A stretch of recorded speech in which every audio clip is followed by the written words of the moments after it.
दोस्तों नमस्कार। ये चुनाव नहीं, प्रधानमंत्री मोदी की उपलब्धियों का इम्तिहान है। ये चुनाव महज बीजेपी और कांग्रेस भर के भीतर नहीं है, बल्कि बीते 9 बरस से प्रधानमंत्री मोदी की उपलब्धियों का खाका इस देश ने तमाम प्रचार के जरिए जो देखा है, उसका भी इम्तिहान है। और शायद इसीलिए इस चुनाव के परिणाम प्रधानमंत्री मोदी की उस छवि को कहीं मटिया मेट ना कर दें, तो क्या प्रधानमंत्री ने चुनाव प्रचार से अपने पांव पीछे खींच लिए हैं? क्योंकि एक तरफ कांग्रेस या कहें राहुल गांधी और प्रियंका गांधी लगातार गांव गांव शहर शहर रैलियां कर रहे हैं, लोगों के बीच जा रहे हैं, और जिन बातों को वह उठा रहे हैं उसका कहीं ना कहीं रिश्ता प्रधानमंत्री की उपलब्धियों के दायरे में आकर प्रधानमंत्री की नीतियों को ही कटघरे में खड़ा करता है। और दूसरी तरफ प्रधानमंत्री मोदी का भाषण उपलब्धियों की एक ऐसी किताब है जिसके सरोकार इस देश की जनता से या जहां चुनाव होने वाले हैं उनके वोटरों से जुड़ नहीं पा रहे हैं। और वोटरों के सामने यह सवाल है कि ठीक है, चंद्रयान की सफलता वह तो वैज्ञानिकों की वजह से हुई, वह भी आपकी उपलब्धि। G20 की सफलता, जिसको मेजबानी के तौर पर आपने अपनी उपलब्धियों से जोड़ दिया, लेकिन वह तो लगातार हर देश में होता है। इस दौर में जो जो प्रयोजन आर्थिक, सामाजिक या अंतर्राष्ट्रीय कूटनीति के तहत आप अपनी उपलब्धियों से जोड़ रहे हैं, उसका परिणाम या उसका मुनाफा या उससे सरोकार इस देश के लोगों के क्या हैं? क्योंकि अगर आप G20, चंद्रयान, भारत की इकोनॉमी तीसरे नंबर पर आ जाना, आने वाले वक्त में भारत एक बड़े बाजार के तौर पर देखा जाएगा, दुनिया के अलग अलग देश युद्ध को लेकर उलझे हुए हों, लेकिन भारत युद्ध में भी लाभ देखने लगता है और उसकी कूटनीति अंतर्राष्ट्रीय तौर पर इतनी मान्यता पा चुकी है कि अब कोई भी भारत को अनदेखा नहीं कर सकता है। लेकिन मध्य प्रदेश हो, छत्तीसगढ़ हो, राजस्थान हो, तेलंगाना हो, मिजोरम हो, यहां के लोगों को प्रधानमंत्री से क्या चाहिए? और प्रधानमंत्री से जो चाहिए, प्रधानमंत्री उस चाहने वाली चीज के साथ जुड़ क्यों नहीं पा रहे हैं? और पहली बार मुसीबत प्रधानमंत्री की रैलियों को लेकर क्या बीजेपी के सामने खड़ी हो गई है? और इसीलिए राजस्थान में वसुंधरा राजे सेकंड लाइन पर आकर खड़ी हो गई। पोस्टरों में कल तक किसी दूसरे नेता का चेहरा होता नहीं था, लेकिन राजस्थान में अब जेपी नड्डा और वसुंधरा राजे सेकंड लाइन पे हैं। मध्य प्रदेश के भीतर की मुश्किल यह है कि वहां पर नारा सिवाय मंदिर से आगे बढ़ नहीं पा रहा है। एक तरफ गृह मंत्री अमित शाह हो, वह भी मंदिर का जिक्र करते हैं, और जिस पोस्टर को लगाया गया है मध्य प्रदेश के भीतर, उसका नारा है भव्य राम मंदिर बनकर हो रहा तैयार, फिर इस बार भाजपा सरकार। यानी कल्पना कीजिए, क्या इस दौर में बीजेपी के पास जनता से जुड़े मुद्दे और उन्हें समाधान देने की स्थितियां गायब हो गई? डबल इंजन एक के बाद एक फेल होने लगा तो प्रधानमंत्री ने पैर पीछे खींच लिए। और दूसरी तरफ कांग्रेस के नेता, या खास तौर से जिक्र इस बात का है कि राहुल गांधी और प्रियंका गांधी जितनी रैलियां कर रहे हैं, उन रैलियों के मद्देनजर अब मिजोरम में भी रैली होगी, लेकिन उसी मिजोरम में प्रधानमंत्री रैली करने नहीं जाते हैं, क्योंकि नॉर्थ ईस्ट के हालात और खास तौर से मणिपुर पर प्रधानमंत्री की खामोशी ने राजनीतिक तौर पर और शायद इस देश में प्रधानमंत्री के सरोकार लोगों के साथ होने चाहिए, इस पर भी उन्होंने खामोशी बरती। तो एक तरफ प्रधानमंत्री का धीरे धीरे रैलियों से कटना, इसका मतलब क्या है? दूसरी तरफ कांग्रेस का रैली दर रैली पांचों राज्यों में जिस तरीके से करना, उसका परिणाम क्या होगा? और इन परिस्थितियों के बीच हमें लगता है आज अपनी बात की शुरुआत एक तस्वीर से करते हैं। यह तस्वीर इसलिए मायने रखती है क्योंकि जिन राज्यों का चुनाव हो रहा है, उन राज्यों में खेती सबसे महत्वपूर्ण है, किसान सबसे महत्वपूर्ण है। तो किसान की वेशभूषा में राहुल गांधी आज सुबह ही रायपुर के करीब ही एक गांव में नजर आए। हमें लगता है इस तस्वीर को देखिए।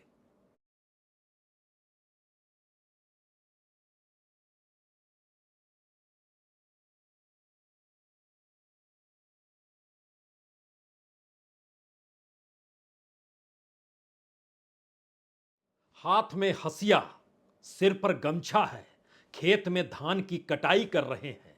ये रायपुर के करीब कठिया गांव का इलाका है। और राहुल गांधी के साथ कौन लोग नजर आ रहे हैं? ताम्रध्वज साहू, चरणदास महंत, टीएस सिंहदेव, राज्य के मुख्यमंत्री भूपेश बघेल। ये मैसेज इस रूप में निकलकर पहली बार सामने आ रहा है कि किसान और मजदूरों से खुद को जोड़ने की परिस्थिति में राहुल गांधी भी आ रहे हैं और कांग्रेस को भी ला रहे हैं। इसीलिए आज जो ऐलान हुआ उसमें धान पर एमएसपी 2,640 रुपए, 26 लाख किसानों को 23,000 करोड़ की इनपुट सब्सिडी देना, बिजली बिल आधा करना, 19 लाख किसानों को 10,000 करोड़ का कर्ज माफ कर देना, 5 लाख कृषि मजदूरों को 7,000 रुपए पैसा देना ईयरली यानी सालाना। लेकिन मैसेज इतना भर नहीं है। निशाने पर अगर बीजेपी या प्रधानमंत्री की नीतियां हैं तो इसको भी समझने की जरूरत है कि पहली बार सरल शब्दों के जरिए कांग्रेस या कहें राहुल गांधी किसानों से यह मैसेज कन्वे करना चाहते हैं, बताना चाहते हैं कि दरअसल कॉरपोरेट या अडानीज की करीबी सरकार के साथ है तो वो कैसे आपका पैसा ट्रांसफर कर रही है और वो पैसा भारत में नहीं लगता है तो भारत की इकोनॉमी चलेगी कैसे। इस वक्तव्य के जरिए जरा समझने की कोशिश कीजिए, क्या भारत की अर्थव्यवस्था के असल वाहक किसान और मजदूर को सामने रखकर कांग्रेस ने एक नई राजनीति को इस दौर में जन्म दे दिया है? क्योंकि राहुल गांधी के एक छोटे से भाषण का एक छोटा सा हिस्सा हम आपको सुनाते हैं, जरा इसे सुनिए। कि प्रदेश का पैसा गांव में जाके खर्च हो। मोदी जी अदानी जी को पैसा देते हैं, अरबपतियों को पैसा देते हैं, उस पैसे को ले जाते हैं अमेरिका, ले जाते हैं जापान, ले जाते हैं, वहां पे घर खरीदते हैं, हवाई जहाज खरीदते हैं।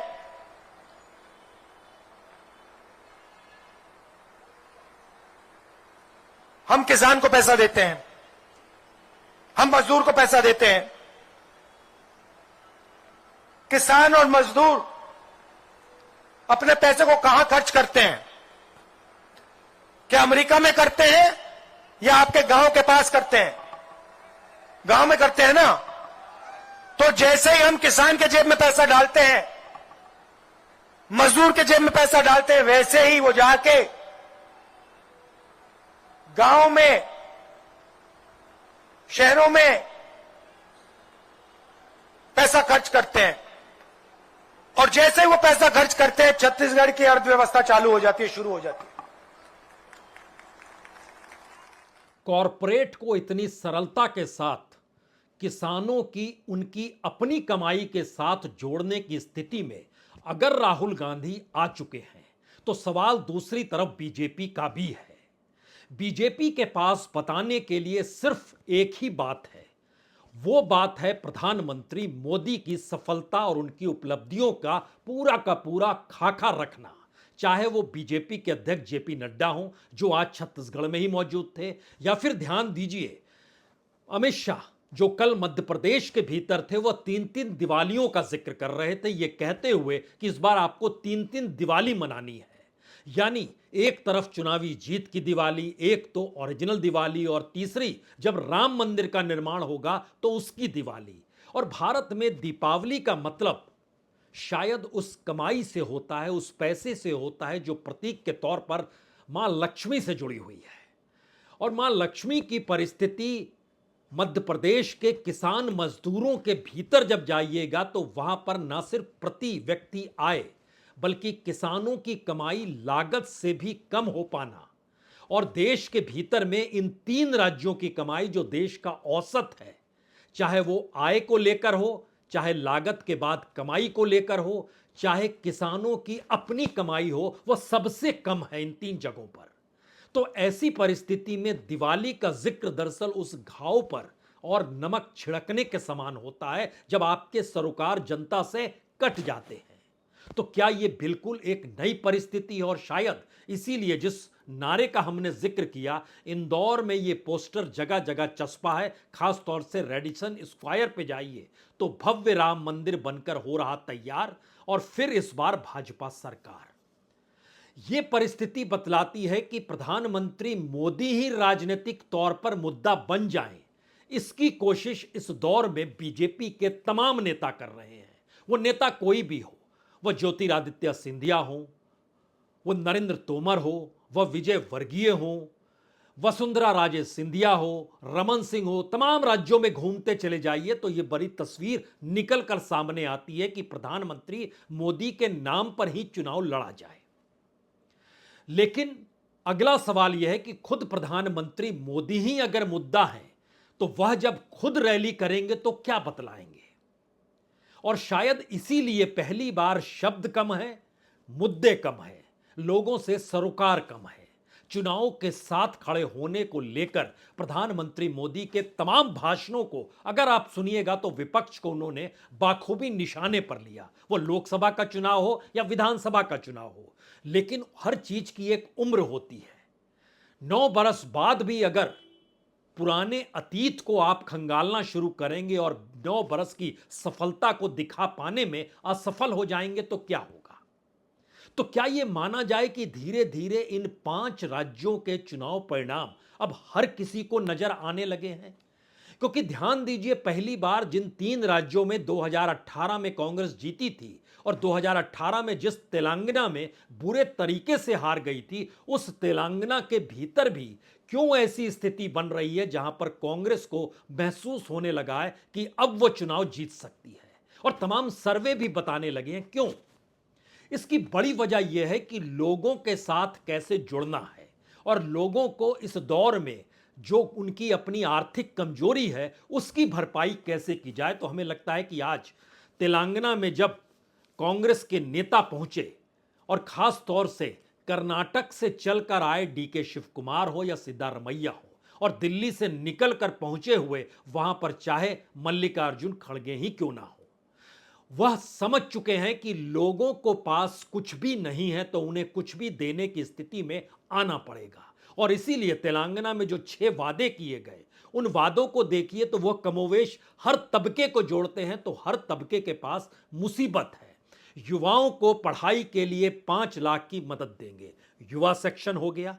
जो 60 साल की उम्र से ज्यादा है यानी वरिष्ठ नागरिक हैं, 4,000 रुपए पेंशन भी देंगे और 10 लाख रुपए तक का स्वास्थ्य बीमा भी होगा, तो उनको भी जोड़ लिया गया।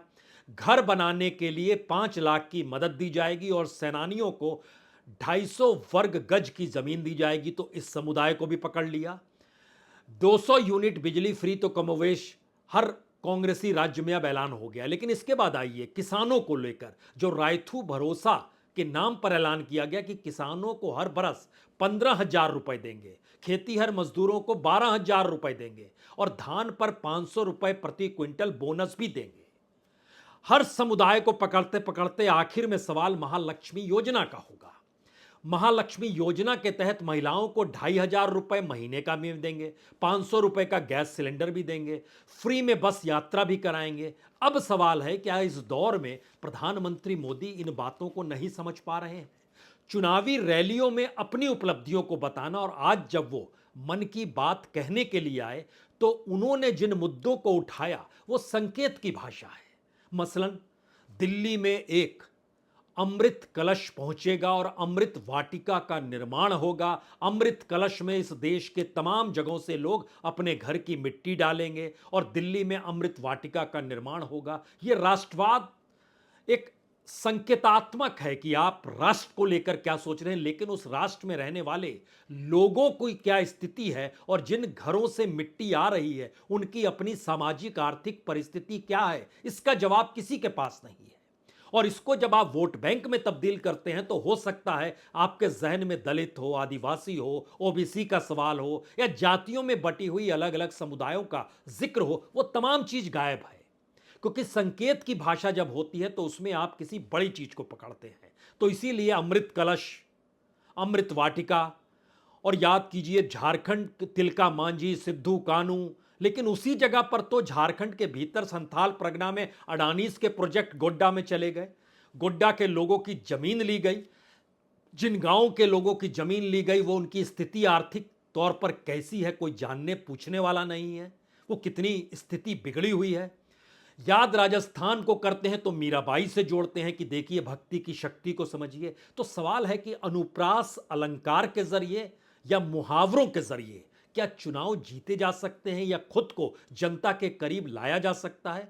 इसी कड़ी में मेरा युवा भारत जो 31 अक्टूबर को होगा या फिर आत्मनिर्भर भारत, ये सारे मैसेज बड़े संकेतात्मक हैं।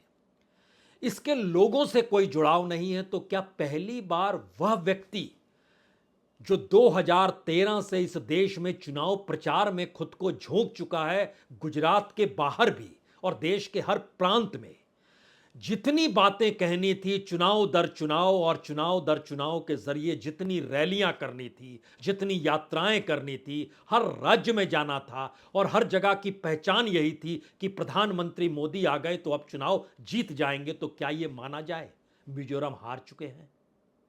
आपने वहां की चुनावी रैली कैंसिल कर दी। वहां के मुख्यमंत्री आपके साथ मंच शेयर करना नहीं चाहते हैं। पूरे नॉर्थ ईस्ट के भीतर यह सवाल है प्रधानमंत्री की खामोशी क्यों रही। इस दौर में सवाल धार्मिक तौर पर भी उभार आया है, जबकि हर कोई जानता है नॉर्थ ईस्ट में आरएसएस की मौजूदगी जबरदस्त तरीके से है। लेकिन फिर समझना होगा आरएसएस की मौजूदगी और शाखा तो केरल में भी है, लेकिन वहां बीजेपी नहीं चुनाव जीत सकती है। तो क्या ये एक नई परिस्थिति में मौजूदा बीजेपी की अगुवाई करने वाले प्रधानमंत्री मोदी और उनके चाणक्य अमित शाह एक ऐसे बिसात पर आकर खड़े हो गए हैं जहां उनके सामने अब मुश्किल आ गई है कि वो क्या कहें। जितने शब्द थे, जितने वादे थे, जितने भ्रम थे, जो भी हवा खड़ी करनी थी वो सारी चीजें तो कही जा चुकी है, तो अब क्या कहें। तो क्या रास्ता चुनाव के बाद खरीद फरोख्त का बचता है। ऐसी परिस्थिति में यह देश की राजनीति बीजेपी को लाकर खड़ी कर चुकी है, क्योंकि इसके भीतर जब आप एक एक करके घुसेंगे तो हमने तो तेलंगाना और छत्तीसगढ़ का जिक्र किया और मध्य प्रदेश के भीतर अयोध्या के राम मंदिर का जिक्र करना चाहते हैं, लेकिन हकीकत क्या है।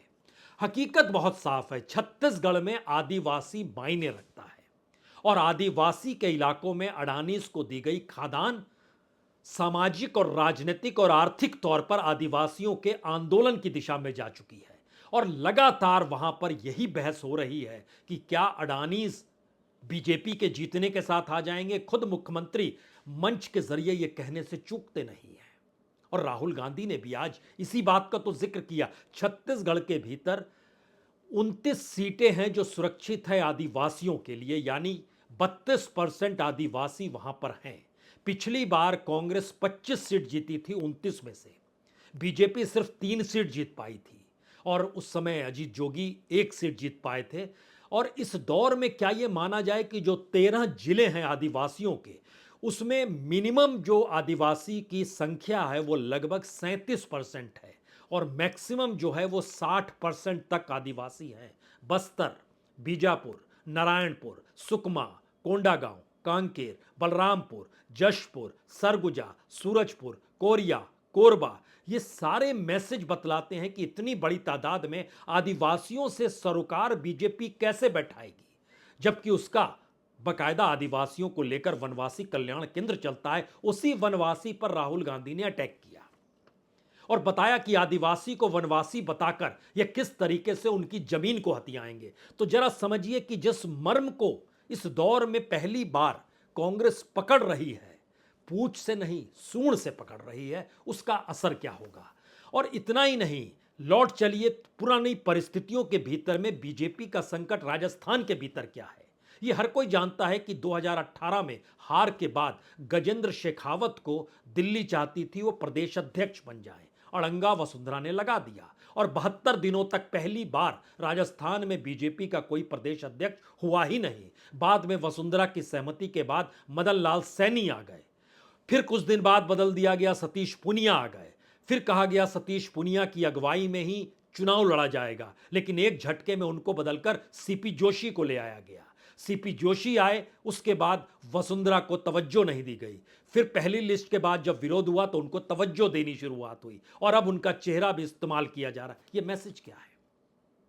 राजनीतिक तौर पर दिल्ली हाईकमान, जो सबसे कमजोर कांग्रेस का रहा चुनाव की हार के बाद, इस दौर में चुनाव जीतने के बाद भी दिल्ली का हाईकमान बीजेपी का धीरे धीरे, ध्यान दीजिए, कमजोर तो नहीं हो रहा है, या वो अपनी आखिरी लड़ाई तो नहीं लड़ रहा है, क्योंकि परिस्थितियां बहुत साफ बताती हैं जिस तरीके से राजस्थान के भीतर का मायने क्या रखते हैं। राजस्थान का संकट या राजस्थान की स्थिति सबसे बड़ी यह है कि लगभग 70 सीटें ऐसी हैं राजस्थान में जो सीधे तौर पर 10,000 से कम वोटों के जरिए जीती या हारी जाती है। 2018 में 5,000 के अंतर से कांग्रेस 14 सीट जीतती है तो बीजेपी 17 सीट जीतती है, और 5 से 10,000 वोट के अंतर पर 15 सीट बीजेपी जीतती है तो 13 सीट कांग्रेस जीतती है। यह अंतर की परिस्थिति बहुत साफ बतलाती है कि मुश्किल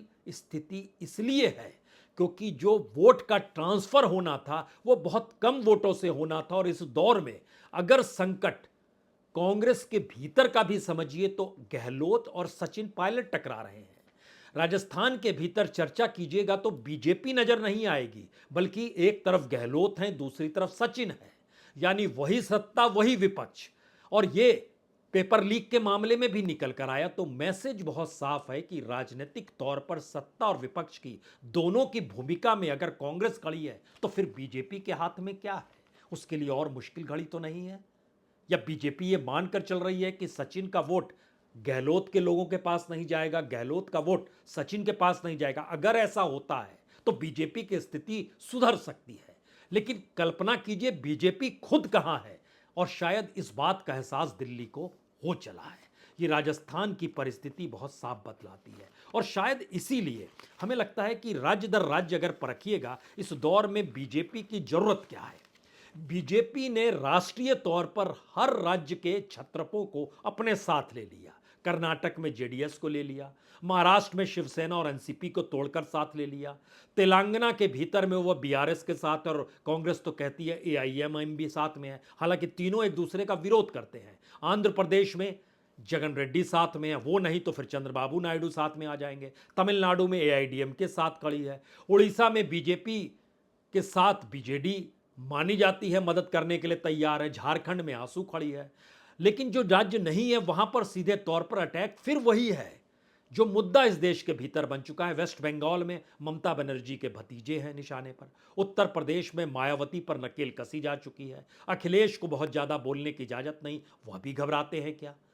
दिल्ली के भीतर में केजरीवाल पर शिकंजा कसा जा चुका है। पंजाब में अकालियों के साथ सौदा नहीं होगा तो मुश्किल होगी, और वहां आम आदमी पार्टी के साथ भी मुश्किल है। यह एक मैसेज, और होते होते गहलोत का बेटा हो, बघेल के करीबी हो, कमलनाथ का अपना भांजा हो, राजनीति लोगों से जुड़ी नहीं है। और शायद यह मुश्किल 9 बरस के बाद पहली बार इन राज्यों में खुले तौर पर उभर कर सामने आ चुकी है, और शायद इसीलिए पहली बार प्रधानमंत्री के पांव पीछे नहीं है बल्कि दिल्ली में ही आकर अटक गए हैं। इंतजार कीजिए उनकी अगली रैली का या रोड शो का, लेकिन उस भीड़ से अंदाजा मत लगाइएगा, क्योंकि भीड़ इस देश में मैनेज की जाती है। जो सत्ता में होता है उसकी ताकत भीड़ को मैनेज करना ही होता है, और इससे कांग्रेस भी दूर नहीं रही है, लेकिन इस वक्त कांग्रेस सत्ता में नहीं है। बहुत बहुत शुक्रिया, बहुत बहुत शुक्रिया।